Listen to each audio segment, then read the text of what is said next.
This is a reflection of our redo of one of our previous hook lessons. So I decided to redo mine of when I did my hook lesson on Oranges by Gary Soto. My first approach, it was not very good at all, and actually it's pretty horrible.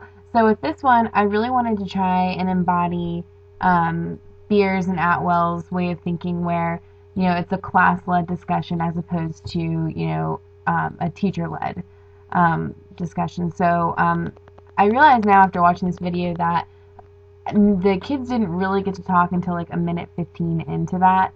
But I think it was pretty crucial to the whole setup of the situation or of the assignment. So, but after that, it was mainly them talking.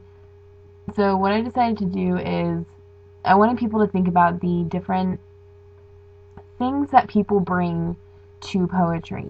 And not just what, we bring as, individuals and our certain memories, but also what the author brings to the table and why they would, choose one word instead of another, or, why they would actually write a poem or a work like they did. So I really wanted them to understand where people are coming from when it comes to poetry, because for someone like me who's not a huge fan, I think that's what makes it so interesting, is learning about the author and why they would write the way that they do. So I thought that was really important.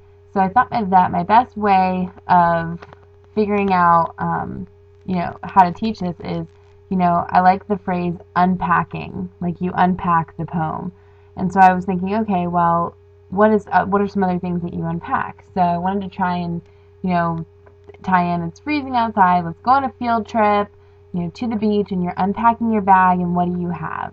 And, if you didn't have these things, would that, affect the time that you would have while at the beach? And so, they got together and they thought of things that they would have. And I really like this because it gave them an opportunity to talk, because the more and more I'm in a classroom, the more and more I realize that they need to talk so badly. Like they need to always be talking, and it's not necessarily a bad thing. It's just something that we really need to play to these kids and their needs. So I decided to go ahead and just let them talk. So this was, for me, my best metaphor that I could think of to have them understand, unpacking poetry, and how if you don't have certain, tools, with you when you start reading poetry, it can really make for a bad read. So that's why I use, like, if you forgot sunscreen, would it make it a bad trip to the beach?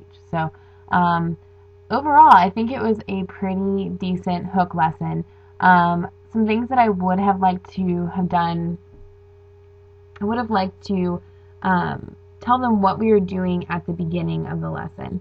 I always just get freaked out on my time limit, so I don't think about it, but what I need to do is start out by saying, this is what we're doing and this is why we're doing it. So I didn't really do that in this lesson, although I also feel like there's something that should be said for, the element of surprise. So I like to, not really give away what we're doing.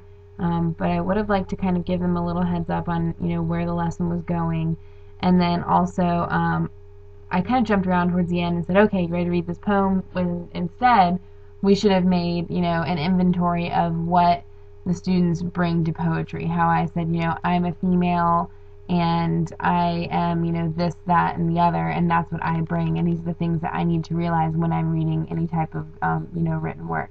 So that's what we should have done afterwards, is have them make, an inventory of what they bring to the table, and then afterwards start into our poetry unit.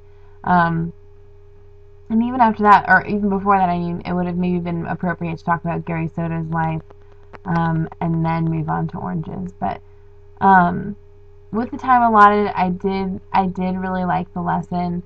I really am going to try and gear my lessons towards a student-led classroom, because I think that's really, the way to go. But yeah, I think it was 10 times better than my first lesson, for sure.